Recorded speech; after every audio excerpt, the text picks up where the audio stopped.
Madame, Monsieur, bonjour. Je suis ravi de vous retrouver dans cette nouvelle émission.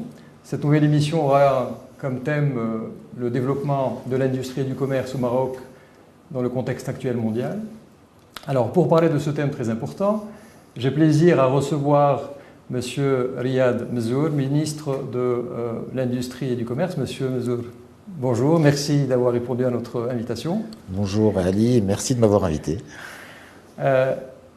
Monsieur le ministre, je vais commencer d'abord par vous présenter à nos téléspectateurs, si vous le permettez bien. Donc, vous êtes lauréat de l'École polytechnique fédérale de Zurich, n'est-ce pas? Vous avez démarré votre carrière en tant qu'ingénieur en recherche et développement. Ensuite, vous avez fait du conseil en stratégie. Je ne vais pas citer les entreprises pour des raisons que vous pouvez imaginer. Vous avez participé au développement commercial. Vous avez aussi géré plusieurs unités dans l'industrie, la distribution, les services et le commerce. Et après ces expériences dans le domaine du commerce et de l'industrie, vous avez intégré le Conseil économique, social et environnemental en tant que directeur de cabinet du président, pour ensuite intégrer le ministère du commerce et de l'industrie en tant que directeur de cabinet de l'ancien ministre Moulay Hafid Alemi. Et aujourd'hui, vous êtes ministre de ce département depuis votre nomination par le souverain en octobre 2021. Le 7 octobre, oui, effectivement. Et je dois rappeler aussi que vous faites partie vous êtes membre du comité exécutif de l'Alliance des économistes et cycladiens. Tout à fait. J'espère que je n'ai rien oublié. Enfin, j'ai parlé d'essentiel en tout cas. En tout cas, les données sont correctes. Merci, c'est déjà pas mal. Alors, avant d'entamer ce débat, Monsieur le ministre, si vous le permettez, je voudrais mentionner un rapport élaboré par le Fonds monétaire international et qui est paru en avril 2002 et qui dresse un tableau assez noir de l'économie mondiale. La guerre en Ukraine a causé des dommages économiques. Elle a contribué à un ralentissement de la croissance mondiale, les prix des carburants qui augmentent, le niveau de vie de manière générale, les denrées alimentaires, les matières premières, etc. Ça touche tous les pays du monde et le Maroc n'est pas en reste. Si en 2021, le Maroc a fait, si mes chiffres sont bons, une croissance de 7,4, me semble-t-il, en 2022, et c'est ce que dit le rapport justement, la croissance mondiale sera autour de 3%, me semble-t-il, et le Maroc sera entre 1,5 et 1,7. Et tout cela aura des conséquences, bien évidemment. Sur les économies émergentes, comme le Maroc, mais sur les économies développées de manière générale. Alors, j'ai une première question pour vous, Monsieur le ministre. Pendant la pandémie, le Maroc a connu une certaine résilience. Les Marocains ont découvert un Maroc de création, un Maroc d'innovation, un Maroc d'adaptation, sous la conduite éclairée du souverain, bien évidemment. Et il y a eu cette résilience, comme j'ai dit. Avec cette guerre d'Ukraine, et peut-être même d'autres crises éventuellement, est-ce qu'on est en mesure de dire qu'il y aura la même résilience?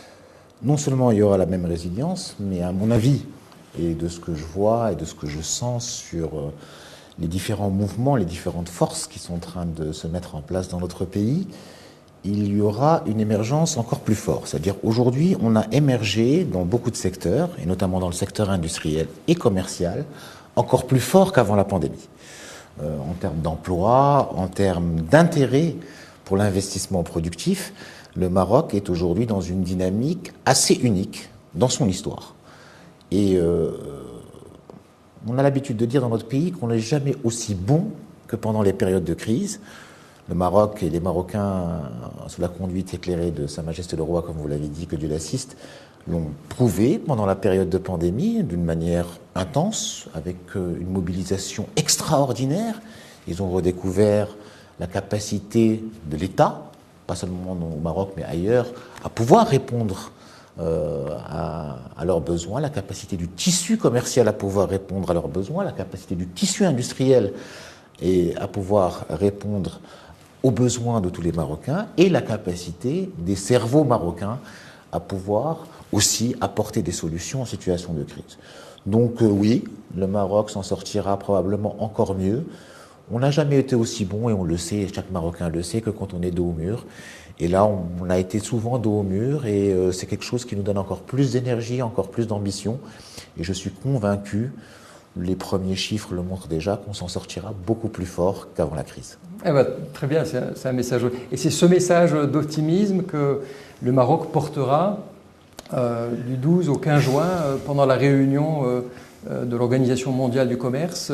Est-ce que vous pensez que... Alors, il y a plusieurs choses pendant cette réunion. L'Organisation mondiale du commerce a été perturbée par ces crises mondiales, par ces guerres économiques depuis un moment. Alors, on a eu une mondialisation un peu effrénée, à laquelle le Maroc a adhéré parfois de manière très volontariste. Et aujourd'hui, on se rend compte qu'il y a un petit peu de protectionnisme, des blocs qui se créent, des barrières non tarifaires qui se démultiplient, une fluidité des marchandises avec une augmentation des prix du transport sans précédent, et des géographies qui se construisent et qui se déconstruisent au fur et à mesure des conflits et des intérêts économiques et parfois sectoriels. Et donc, le système multilatéral de gestion du commerce est fortement perturbée puisque sa crédibilité elle-même est remise en cause par beaucoup des participants à ce système multilatéral de gestion du commerce. Donc, l'un des principaux objectifs d'abord de cette conférence ministérielle, c'est de réfléchir au rôle du système multilatéral de gestion du commerce et de comment il peut se réinventer dans la situation actuelle, dans la crispation actuelle, dans la transformation, une sorte de démondialisation partielle que nous vivons actuellement. Donc c'est une réflexion profonde qui va aboutir ou qui va commencer pendant cette réunion. Et puis il y a des choses à régler qui sont assez compliquées au niveau des relations entre différents pays, au niveau de la fluidité des transactions qu'il va falloir traiter, soit en bilatéral, soit en multilatéral. Et ce sera l'occasion aussi, éventuellement, pour discuter de certains accords de libre-échange qu'a le Maroc avec certains pays membres de l'OMC. Ce n'est pas l'endroit. Le Maroc gère ses accords de libre-échange de manière souveraine, en respectant ses engagements et ses partenariats, mais en étant de moins en moins le naïf de la mondialisation.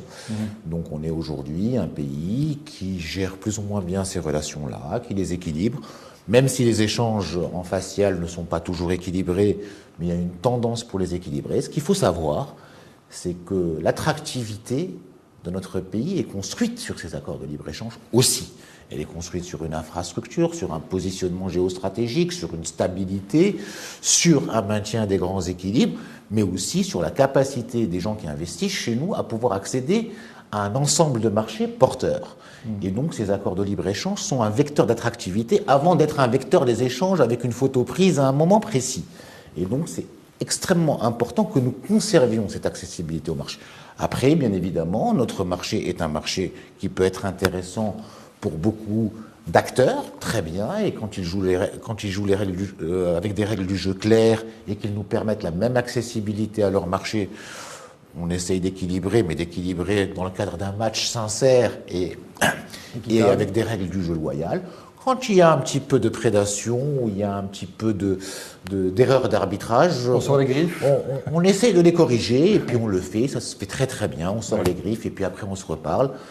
Ça ne vous a pas échappé qu'on a eu des échanges assez musclés il y a 2 ans avec la Turquie. Aujourd'hui, les choses sont en train de se remettre en place de manière naturelle, même si le déficit se creuse avec la Turquie, mais les choses se remettent en place de manière naturelle avec des investissements turcs qui sont en train de s'installer de manière de plus en plus importante au Maroc, avec les industriels turcs qui découvrent la compétitivité du Maroc et l'intérêt de s'installer dans notre pays. Et donc, à partir du moment où on est dans des relations saines, le Maroc est un pays naturellement ouvert et construit son développement et son attractivité sur cette ouverture. D'ailleurs, je parle sous votre contrôle, mais j'ai vu des chiffres dernièrement sur l'attractivité. Je crois qu'on est le second pays en termes d'attractivité en Afrique, me semble-t-il. On est le second. Après l'Égypte. Après l'Égypte, c'est pas ce que je vois. Quand je suis en compétition avec l'Égypte sur un projet, en général, si je le veux, je l'obtiens, et malgré des incitations et des encouragements beaucoup moins importants. Le deal-making. Au-delà du deal-making, il y a d'abord la première des choses, on ne peut pas ne pas la reconnaître au Maroc, c'est cette stabilité, cette sécurité et l'attractivité, ne serait-ce que pour y venir, qui est évidente. Ensuite, il y a la productivité, la capacité des ressources humaines, etc. Au Maroc, même si les salaires sont plus élevés qu'en Égypte, la productivité est extrêmement intéressante et la qualité de la ressource humaine sur l'industrie est beaucoup plus intéressante.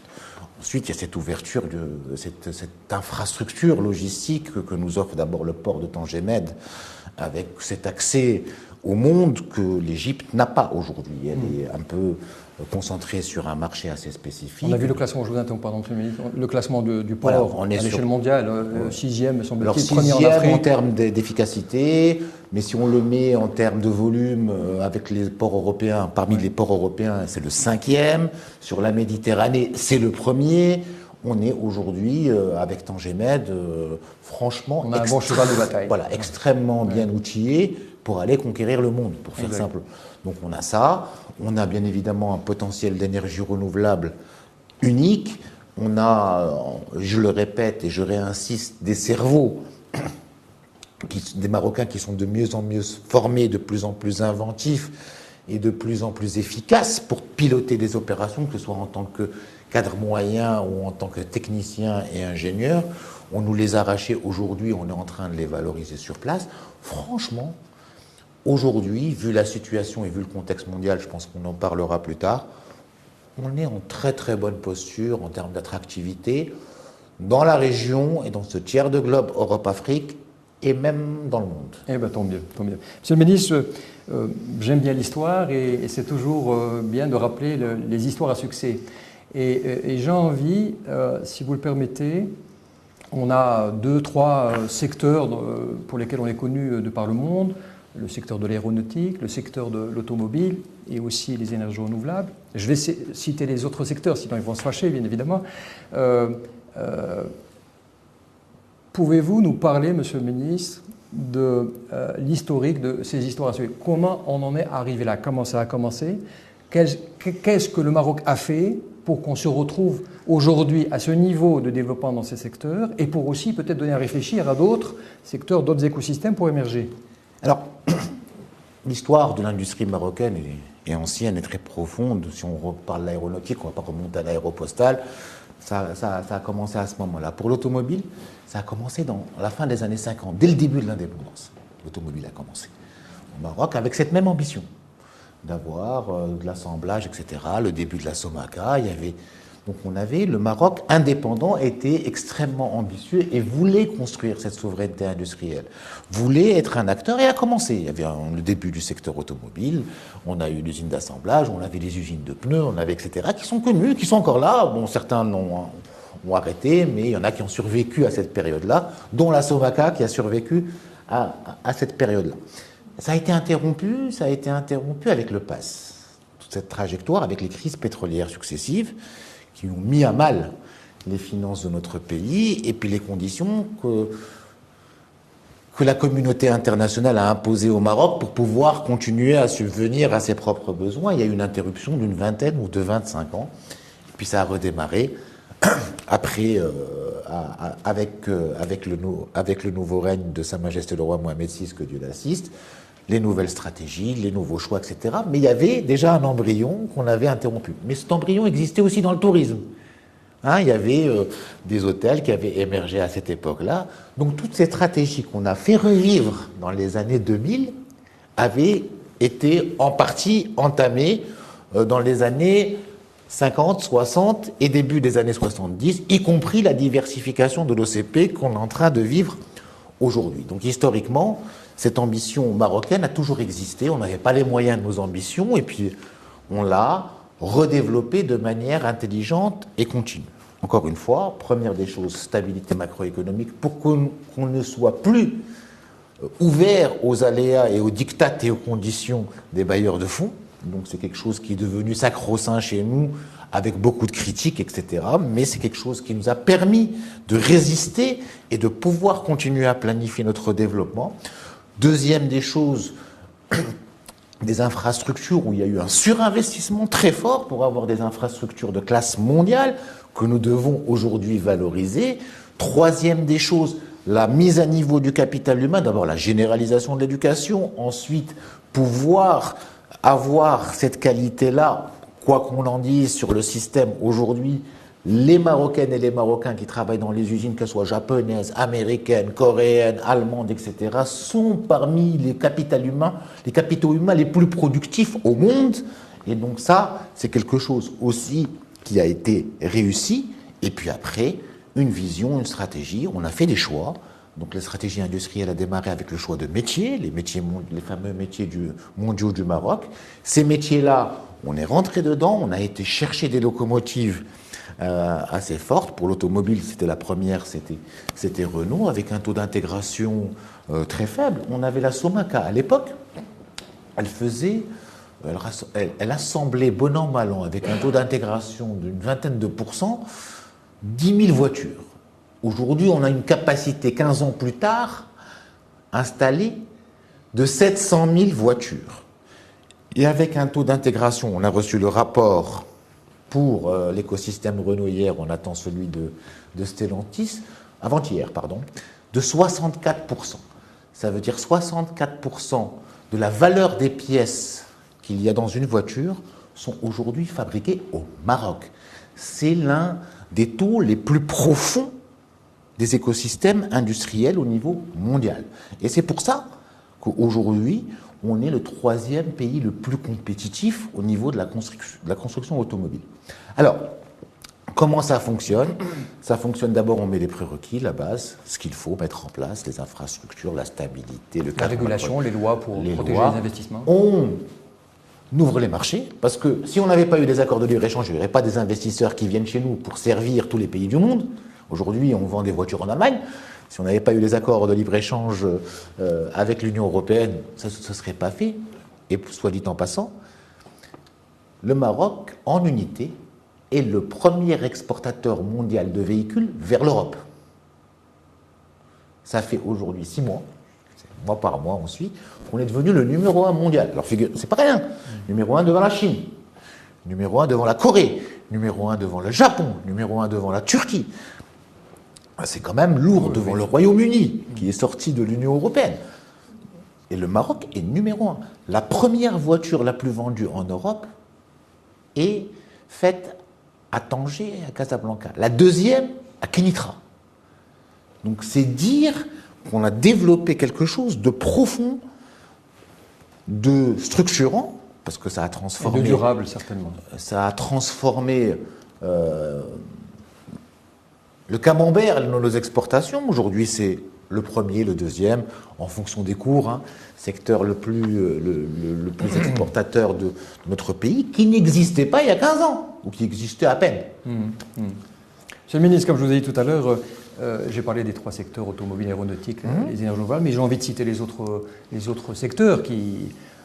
aussi, il y a des écosystèmes dans chaque secteur. 54 écosystèmes. Voilà, on en parlera dans un petit moment. Aujourd'hui. Alors j'ai envie de parler du secteur du textile, du cuir, de l'électronique, de l'électrique, de la chimie, parachimie, du secteur pharmaceutique, des matériaux de construction, des industries mécaniques, métallurgiques, offshoring, etc. Donc voilà, il y a pas mal de choses à développer. Et bon, je tenais à citer aussi ces secteurs d'activité qui sont en plein essor également. Alors, encore une fois, c'était le choix de 10 métiers qui sont devenus 13 et dans lesquels le Maroc s'est fortement investi. Et qui sont des secteurs qui ont connu des dynamiques différenciées, bien évidemment, et où il y a eu des succès, d'autres où on est encore un petit peu en train d'essayer de rattraper. Mais sincèrement, aujourd'hui, sur les paris que le Maroc a fait, je pense que ce sont des paris gagnants et on retrouve une certaine dynamique et surtout une réponse à un besoin en matière de création de valeur, de création d'emplois, peut-être pas autant que le Maroc en a besoin. C'est vrai que l'industrie ne peut pas créer tous les emplois qu'il y a à créer. C'est vrai qu'il y a un débat aussi sur les emplois créés par l'industrie, mais en tout cas, il y a une dynamique, il y a une transformation qui est visible à tout point de vue, qui a eu lieu durant ces 15 dernières années en matière de transformation industrielle. Très bien. Monsieur le ministre, l'émission Le Dernier Mot se veut d'être aussi une émission informative, didactique. Pouvez-vous nous donner un peu l'explication, le pourquoi du comment, le fonctionnement d'un écosystème? Alors c'est très simple, c'est tout bête. À partir du moment où on a un produit, quel qu'il soit, que ce soit un avion, une voiture, un amortisseur, un pneu, un yaourt, ce produit-là, il y a quelqu'un qui le fabrique, qu'il soit au Maroc ou ailleurs. Donc on a des écosystèmes portés par des gens qui fabriquent des produits qui sont au Maroc, par exemple. On va prendre l'exemple de Renault ou de Peugeot qui fabriquent des voitures, qui assemblent des voitures au Maroc. Et on a par exemple Boeing qui assemble des avions à l'extérieur du Maroc. Ces gens-là, on est en train de leur dire qu'est-ce que vous avez comme ingrédient, qu'est-ce que vous mettez comme produit ensemble pour faire ces fameux avions ou ces fameuses voitures. Qui font un pneu, un amortisseur, un frein, un câble, un siège, etc. C'est ce qu'on appelle la fragmentation industrielle? Exactement. Et à partir de là, on regarde qu'est-ce qu'on peut fabriquer ici. Qui c'est qui les fabrique? Et on amène les fournisseurs qui, au fur et à mesure, et on essaye de les inciter pour pouvoir s'intégrer dans ce produit-là. Et c'est ce qu'on appelle un écosystème. L'écosystème de cette voiture-là, ou de ce fabricant de voitures, est composé des fournisseurs qui alimentent cette voiture et des fournisseurs qui alimentent cette voiture, parce qu'à partir du moment où on va faire un siège, par exemple, il faut celui qui fait il y a celui qui fait la structure de siège, il y a celui qui fait le tissu, il y a celui qui fait la quoi, etc. Et tout ça, c'est un écosystème. Et au fur et à mesure, quand ça prend une certaine taille et une certaine ampleur, on le constitue encore en nouvel écosystème derrière pour pouvoir lui donner le soutien, l'accompagnement, la formation, toute l'aide de laquelle il peut avoir besoin pour pouvoir émerger. D'accord. Mais l'idée initiale, est-ce qu'elle vient du secteur privé lui-même, ou est-ce que c'est les ministères, ou est-ce que ça dépend des cas? C'est un concept qui est largement connu. Un concept d'écosystème, ça existe dans toutes les organisations, y compris naturelles, et c'est comme ça qu'on les identifie. Ensuite, effectivement, c'est une approche que la stratégie, notamment le plan d'accélération industrielle, a adopté pour pouvoir accompagner des ensembles cohérents qui ont des relations d'intégration entre les composants de ces écosystèmes et qui leur permettent de grandir et d'attirer et d'intégrer d'autres ingrédients qui créent de la valeur et de l'emploi. D'ailleurs, cette notion fait partie, j'ai parlé tout à l'heure du rapport du FMI, il a fait le constat, mais il a aussi fait des recommandations. Et parmi les recommandations, justement, c'était une réflexion allant dans ce sens. Monsieur le ministre, en parlant des écosystèmes et des secteurs dont on vient de parler, est-ce qu'on peut voir émerger d'autres secteurs, d'autres écosystèmes? Je pense notamment à l'intelligence artificielle et ce qui va avec, pour sortir avec des choses qui sont commercialisables dans la vie pratique. Est-ce qu'on peut penser, monsieur le ministre, imaginer un jour un robot intégré à 100% marocain? Est-ce que Morocotech, la dernière initiative lancée, est-ce qu'elle va dans ce sens? Alors des robots marocains, il y en a. Et il y en a pléthore. Il y en a même qui sont en fonctionnement, il y en a qui sont commercialisés et distribués et qui travaillent à l'échelle mondiale. Je vais vous donner un exemple, qui est le robot Hercule. Et c'est une anecdote assez intéressante. Quand un des constructeurs est venu s'installer au Maroc, il n'a pas voulu trop robotiser parce qu'au départ, c'était basé sur le coût de la main-d'œuvre. Et nos ingénieurs n'étaient pas contents et se disaient, écoutez, les ingénieurs marocains, pourquoi ces gens-là l'ont ailleurs et nous, on ne l'a pas? Et donc, ils ont fait leur propre robot. Et le robot qu'ils avaient, l'autre qui était dans les autres usines, était un robot japonais qui un peu livrait les pièces dans les chaînes de manière automatique, etc. Ils ont fait leur propre robot qui est 3 fois moins cher que le robot japonais et qui est aujourd'hui en train d'être installé dans toutes les usines. C'est juste pour vous donner un exemple de la créativité. Donc, la créativité de nos ingénieurs est sans limite et des robots marocains existent et sont installés sans qu'on s'en rende forcément compte un peu partout. C'est vrai qu'ils sont développés pour le compte de tiers, ce ne sont pas encore des marques à nous comme beaucoup de choses que nous produisons, c'est une évolution que nous devons faire un jour ou l'autre. On n'est pas prêt à la faire sur tous les secteurs, mais c'est une évolution que nous devons faire un jour ou l'autre. Maintenant, l'intelligence artificielle, comme vous le savez, il y a différentes façons d'aborder l'intelligence. L'intelligence artificielle, c'est d'abord des mathématiques, des algorithmes, un peu sophistiqués, c'est de l'auto-apprenant aussi, en utilisant les algorithmes étant les neurones de cette intelligence-là qui leur permettent d'évoluer, etc. Donc les Marocains participent à ces efforts qui sont souvent des efforts collectifs et des efforts ouverts dans plusieurs plateformes et dans plusieurs pays. Mais au-delà de ça, l'intelligence artificielle est partout dans notre vie aujourd'hui. Elle est dans nos téléphones, elle est dans notre vie de tous les jours. Les Marocains sont des consommateurs sans savoir d'intelligence artificielle au quotidien. Ça fait partie de leur programme d'éducation à tous les niveaux.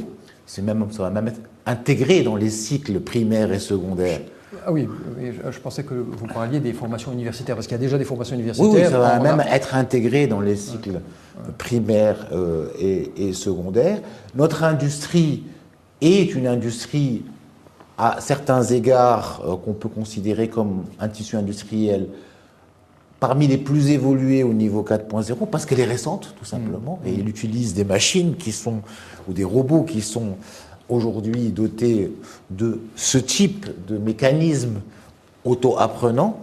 Donc, on n'est pas encore au niveau de certains pays qui sont en train de révolutionner le monde, mais tout notre enjeu, notre pari, est de passer de consommateur de cette intelligence artificielle à créateur. Pas forcément, de consommateur d'abord. On est en train de devenir des développeurs, mais des développeurs basiques de cette intelligence artificielle. Et maintenant, il va falloir qu'on voit comment on peut utiliser cette intelligence artificielle pour proposer des solutions au monde.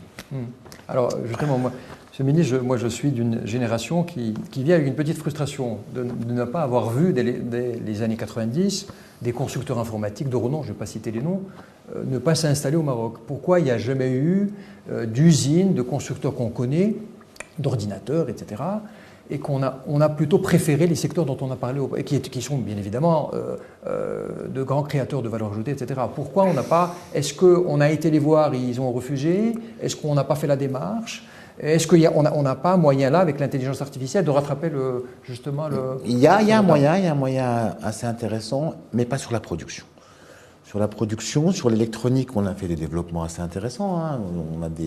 Aujourd'hui, on fait des cartes électroniques qui sont les cerveaux des Tesla, on les fait au Maroc, etc. Donc, ce n'est pas forcément les devices qu'on utilise tous les jours, mais on s'est spécialisé dans certains secteurs et on est assez bon. Maintenant, sur les ordinateurs, les tablettes, etc., il y a eu des tentatives. On n'était à l'époque pas forcément compétitif, on n'a pas forcément le même accès à la matière première.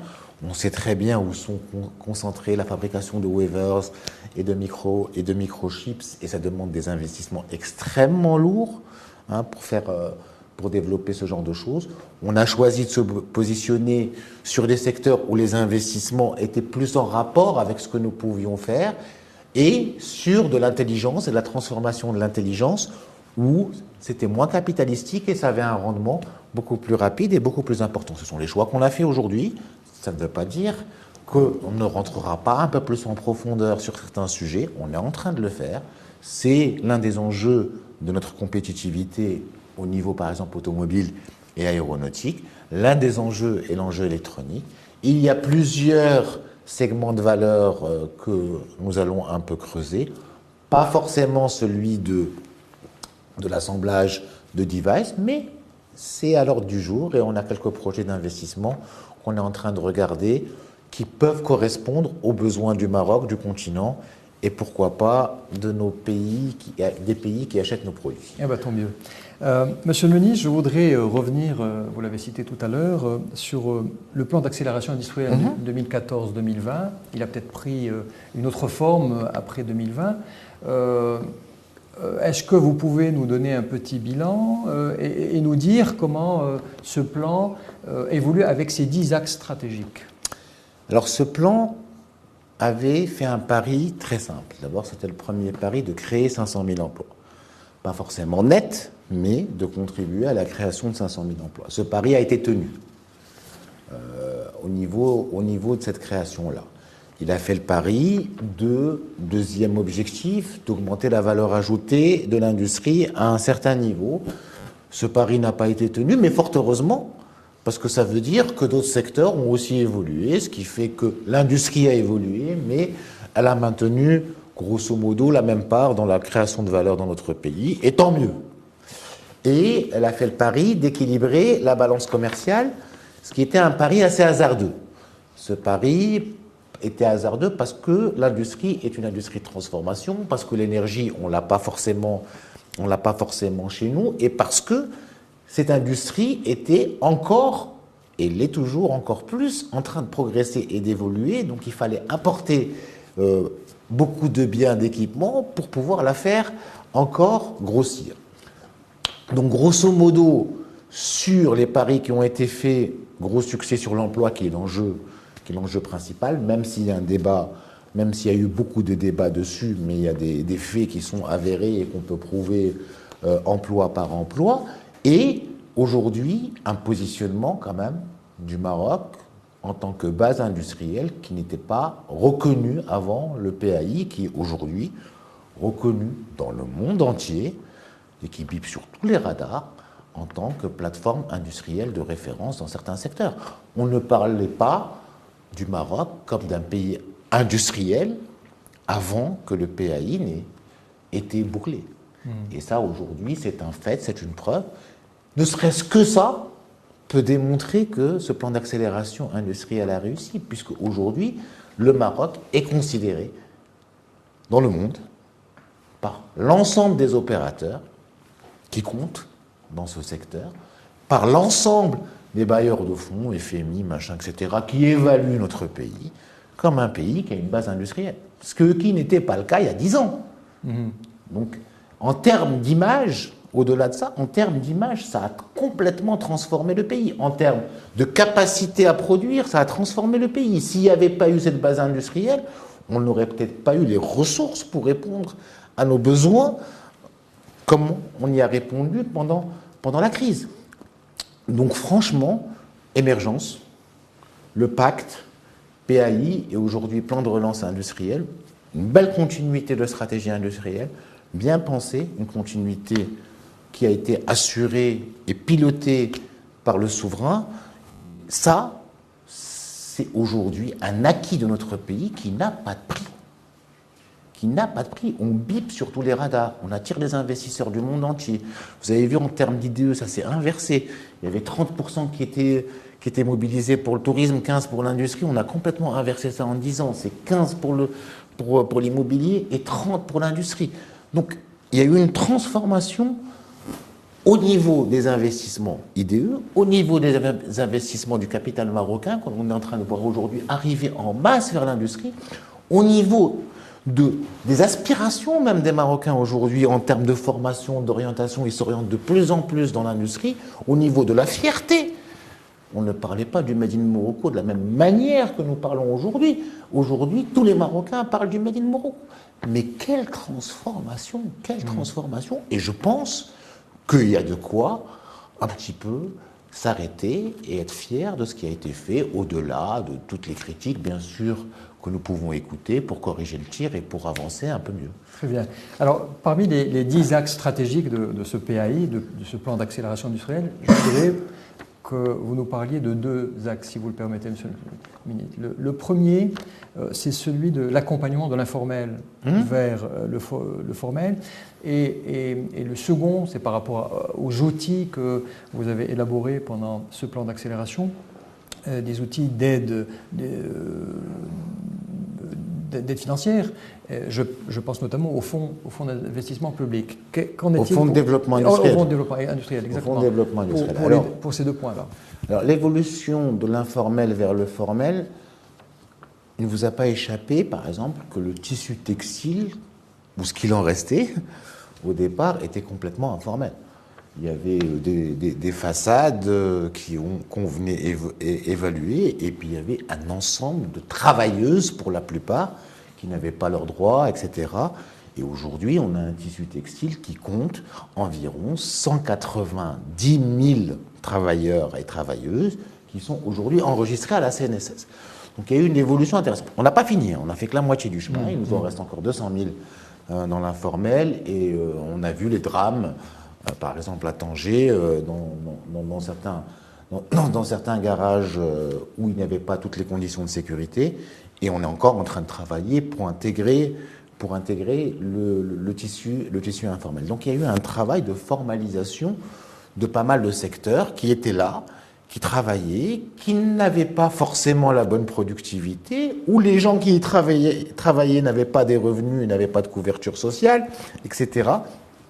Et il y a eu une intégration par le haut à ce niveau-là. Le travail d'intégration de l'informel est un travail continu, et plus on fait évoluer les écosystèmes, plus on les intègre dans le système international où il y a de la qualité, du suivi, de la création de valeur et du partage de valeur, plus on peut intégrer l'informel, et bien évidemment, pas seulement l'informel, mais aussi les jeunes Marocains qui sont à la recherche d'emploi, et c'est ça la grosse bataille. Ensuite, sur le fonds de développement industriel. Le fonds de développement industriel, c'était un fonds qui était doté de 21 milliards de dirhams pour réaliser cette stratégie. Une grosse partie a été engagée dans le cadre de conventions pour faire les infrastructures, c'est-à-dire pour accompagner la création ou l'aménagement de zones industrielles, pour accompagner les projets industriels eux-mêmes. Dans le cadre de partenariats public-privé, c'est ça? Dans le cadre de... Alors, il y a eu beaucoup d'aménageurs, par exemple publics. Au départ, il y avait Medz, il y avait TFZ, il y avait le Omran. Et puis aujourd'hui, on rentre dans des partenariats publics-privés avec des investisseurs privés qui développent. Preuve, s'il en est, que le secteur est devenu attractif, dynamique, y compris pour les investisseurs privés, pour l'aménagement de zones industrielles. Donc il y a eu, d'abord, on devait mettre à disposition de ces investisseurs ce qui était un petit peu décrié au niveau du Maroc, du foncier industriel abordable. Et on devait regrouper ces opérateurs industriels. Pourquoi ? Parce qu'il fallait les regrouper pour pouvoir qu'ils aient une logistique adaptée, il fallait les regrouper pour qu'ils aient de l'énergie, il fallait les regrouper pour qu'il y ait le traitement des eaux, pour qu'ils ne polluent pas, etc., etc. Et pour qu'il y ait des services partagés, pour qu'ils puissent travailler entre eux et partager la maintenance, un savoir-faire, se livrer eux-mêmes dans le cadre d'écosystèmes. Il y a eu des zones dédiées à l'automobile, etc., des zones dédiées à l'aéronautique. Et donc, ça a permis de créer de la valeur, et ça a permis de faire émerger, et ça a contribué à faire émerger ce secteur. Ensuite, il y avait des projets à amener. Alors, un écosystème, c'est des contrats aussi, parfois, d'écosystèmes, avec des locomotives. On en a parlé, et on leur dit, nous, on va aller ensemble, vous avez besoin de ce fournisseur, il n'est pas là, on va aller ensemble le chercher, on va lui donner des conditions préférentielles pour qu'il vienne. Et comme il est installé ailleurs, on va lui dire, vous allez venir vous installer, livrer cette locomotive en lui faisant économiser 5, 10, 15% des coûts. Et le Maroc va accompagner pour que cette locomotive soit plus compétitive, mais que vous gagniez des parts de marché et que vous puissiez être compétitif non seulement pour la livrer à partir du Maroc, mais aussi pour livrer le reste du monde en vous installant au Maroc. Et c'est comme ça qu'on construit les fameux écosystèmes. Donc il y a eu des soutiens, des primes aux investisseurs, projet par projet, négociés de manière très précise, et des primes qui ont été payées a posteriori. Et qui sont payées a posteriori. Ça veut dire qu'on s'engage sur des conventions d'investissement et on leur dit, voilà, vous vous engagez à créer 1000 emplois, à investir 200 millions de dirhams pour faire votre usine, et puis voilà, nous on s'engage à payer, à vous donner 10% de ces investissements, ça veut dire 10 millions de dirhams sur les 100 millions de dirhams que vous investissez, et on va vous débloquer 2 millions quand vous aurez fait 30%, 6 millions quand vous aurez fait 70%, et le reste quand vous aurez recruté les 100 personnes que vous avez promis de recruter. D'accord. Monsieur Nini, je ne sais pas si vous êtes concerné directement par cela, mais je voudrais, le Maroc abri de mille feux à l'exposition de Dubaï, un pavillon parfaitement conçu, des stands aussi bien réfléchis, un parcours aussi bien étudié, des conférences et des débats pour le networking bien ciblé, etc. Est-ce qu'on peut faire d'ores et déjà un premier bilan, sachant que c'était pendant cette exposition que le Maroc a lancé la marque Morocco Now? Est-ce qu'on a déjà un premier feedback? Et la question suivante, permettez-moi, quelle est la suite à donner à cette participation remarquée et remarquable à l'Expo de Dubaï? D'abord, Sa Majesté m'a honoré en me faisant présider la délégation ministérielle qui a inauguré le pavillon du Maroc à l'Expo de Dubaï, et j'en suis très fier. Ensuite, vous l'avez dit, c'était un pavillon sans prétention, mais qui nous représentait bien avec cette simplicité, cette efficacité et surtout cette profondeur et cette histoire qui était montrée au monde sans aucune prétention. Et c'est ce qui a permis à ce pavillon d'avoir une certaine attractivité, parce qu'on y retrouvait la convivialité marocaine, on y retrouvait la technicité marocaine et la profondeur de notre civilisation. Alors Morocco Now, c'est un concept sur lequel on travaille depuis quelques années déjà et qui a été lancé à cette occasion, au moment où le monde se rencontrait à Dubaï, qui est une plateforme d'investissement assez intéressante et qui organisait un événement mondial. Et c'était le moment de la lancer. Morocco Now bouge. Morocco Now, c'est nous tous. Et c'est le message que nous adressons aux investisseurs en leur disant c'est le moment ou jamais. Et c'est vrai que le Maroc n'a jamais été aussi attractif qu'aujourd'hui. Il faut se rendre compte que tous nos concurrents dans la région sont aujourd'hui moins avantageux et moins avantagés par la conjoncture que le Maroc. Et donc on a une carte à jouer, on a une transformation à faire, on a tout pour le faire. Donc c'est Morocco Now or never. D'accord. Monsieur le ministre, lorsqu'on parle de progrès et de développement industriel, on l'associe en général au développement technologique. Le développement technologique, il faut en face avoir les idées, n'est-ce pas, la bonne gouvernance, les ressources financières, mais aussi les ressources humaines, les ingénieurs qui vont créer cette technologie. Ma question, Monsieur le ministre, est-ce que, vous l'avez abordé tout à l'heure, est-ce qu'on produit des ingénieurs en nombre? Ils sont bien formés, vous l'avez dit. Est-ce qu'ils sont satisfaits de leurs conditions financières? Est-ce qu'on arrive, parce que très souvent on a cette problématique de fuite des cerveaux, etc. Est-ce qu'on est dans la logique aujourd'hui de faire du nombre, de continuer, sinon améliorer la qualité, d'améliorer la situation financière et les conditions de travail pour que ces ingénieurs restent chez nous?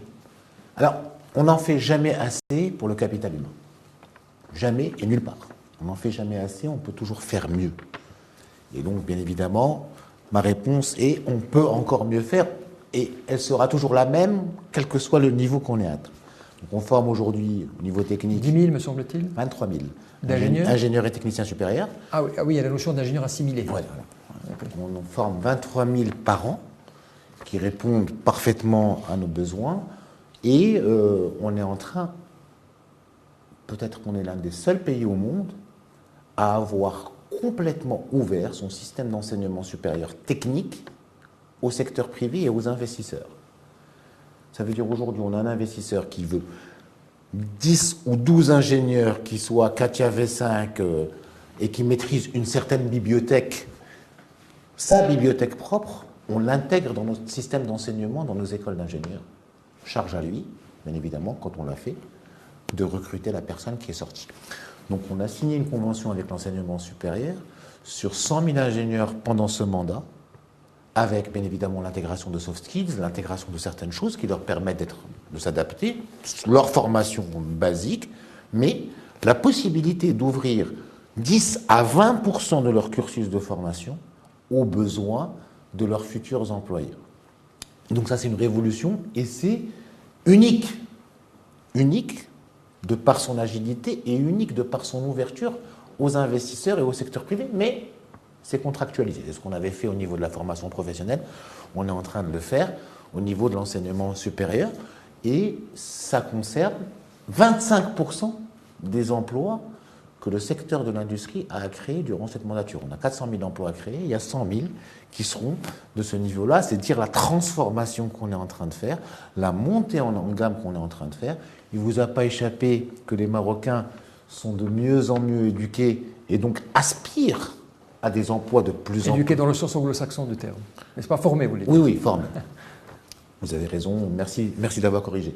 Ils sont de mieux en mieux formés et aspirent à des emplois de plus en plus qualifiés et donc acceptent de moins en moins d'être d'école bleue et veulent de plus en plus être d'école blanc. Et nous devons travailler d'abord pour faire monter en gamme la valeur ajoutée que nous produisons au Maroc, c'est ce que nous faisons, et nous ne pouvons la faire monter en gamme que si nous avons le capital humain qui répondent aux besoins de ceux qui investissent ou de ceux qui veulent monter en gamme chez nous. Donc c'est une montée en gamme parallèle qu'on est en train de faire. Ça fonctionne plutôt bien. Ça fonctionne plutôt bien. Dans l'automobile, par exemple, on a aujourd'hui 7500 techniciens et ingénieurs qui sont dans la R&D automobile. Casablanca est la 12e ville au monde en termes d'investissement R&D automobile. Et ça a démarré il y a 5 ans. Il n'y avait rien. Il y a 5 ans. Et un des opérateurs seulement, je suis en train de rassembler les besoins de recrutement sur l'automobile des autres opérateurs, un des opérateurs seulement va en recruter 2000 cette année. Donc c'est dire que c'est en train de boomer et c'est en train de prendre. Les gens commencent à comprendre la valeur et la qualité technique du capital humain marocain. On va dire, on a eu de la chance de ne pas avoir réformé trop vite notre système d'éducation, qui est resté très lourd en mathématiques. Très lourd, et c'est une compétence qui est devenue rare. Parce que beaucoup de systèmes évolués ont réduit, ont allégé ces programmes-là. Nous, beaucoup d'étudiants ont eu du mal à le suivre, mais ceux qui ont suivi et qui ont tenu ont un bagage technique et mathématique un peu plus profond que leurs concurrents d'en face, et ça donne un avantage compétitif assez intéressant. Alors, pour la fuite des cerveaux, et vous avez évoqué ça, c'est extrêmement intéressant. Et c'est un deal et un trade-off que sont en train de faire les investisseurs. On va prendre l'exemple de la défense, c'est plein d'ingénieurs marocains. Les bâtiments de la défense sont remplis, il doit y avoir 30 ou 40, à Paris. Ouais, il doit y avoir 30 ou 40% d'ingénieurs marocains, et ils venaient les prendre à l'appel avant des promotions entières et les emmener là-bas. Mais in fine, ils prennent un ingénieur ici sorti d'école, qui a 23 à 24 ans. Il l'emmène à Paris. Il lui donne 1800 € bruts. Il lui reste 1500 € dans la poche. Il va aller louer à 800 € à 1 heure de son boulot un petit studio tout sombre, et il va mettre 1 heure pour arriver, il va être malheureux, et il ne va pas vivre de manière correcte. Il va payer 1500 € de charges. Et puis, le loyer de la défense, on ne compte même pas combien ça coûte. Donc ça va lui coûter 4500 à 5000 € d'avoir cet ingénieur chez lui à Paris. Il l'a à Casa Nearshore ou ailleurs à Casablanca. Il va lui donner 12, 13, 14 000 dirhams, la même personne. Elle va pouvoir habiter dans un 3 pièces, elle va pouvoir avoir une voiture et commencer à démarrer une famille à 23 ans. Et il sera plus heureux parce qu'il sera... Et il fera la même chose. Et ça coûtera à l'entreprise qui l'emploie 40 à 50% de coûts en moins. Donc tout le monde est gagnant à les garder ici. C'est ce qu'on a réussi pour l'automobile, c'est ce qu'on est en train de réussir pour l'ITO. Les jeunes ingénieurs marocains sont heureux. Les entreprises, les donneurs d'ordre qui les récupéraient de manière massive comprennent que c'est un meilleur business model pour eux. Et ceux qui ne le comprennent pas se font bouffer par ceux qui le comprennent parce qu'ils sont plus compétitifs. Alors pourquoi je vous ai parlé des problèmes de ressources? Parce qu'il y a une thématique qui vous intéresse, je sais qu'elle vous intéresse au premier plan, c'est la souveraineté industrielle. Et effectivement, avoir les ressources qu'il faut participe aussi à cette souveraineté industrielle. Et je sais que demain, me semble-t-il, vous allez participer à un débat sur la souveraineté industrielle. Monsieur le ministre, on arrive à la fin de cette émission. Je vous remercie pour votre sincérité et pour la profondeur de vos propos. Et il est d'usage dans cette émission de laisser le dernier mot à l'invité. Quel sera votre dernier mot, monsieur le ministre? Un seul mot. Ambition. On a tout pour passer le cap. On a tout pour devenir parmi les nations développées. On a les qualités humaines. On a une confiance extrêmement importante des investisseurs nationaux et internationaux. On a des infrastructures de qualité, on a de la stabilité, on est ouvert au monde. Ambition. On est capable de transformer notre pays dans les 5 à 10 ans à venir et on va le faire ensemble. Monsieur le ministre, merci beaucoup pour le temps que vous avez bien voulu nous consacrer et on vous souhaite tout le succès pour votre mission. Madame, Monsieur, je vous remercie pour votre attention et vous donne rendez-vous au mois prochain. Au revoir.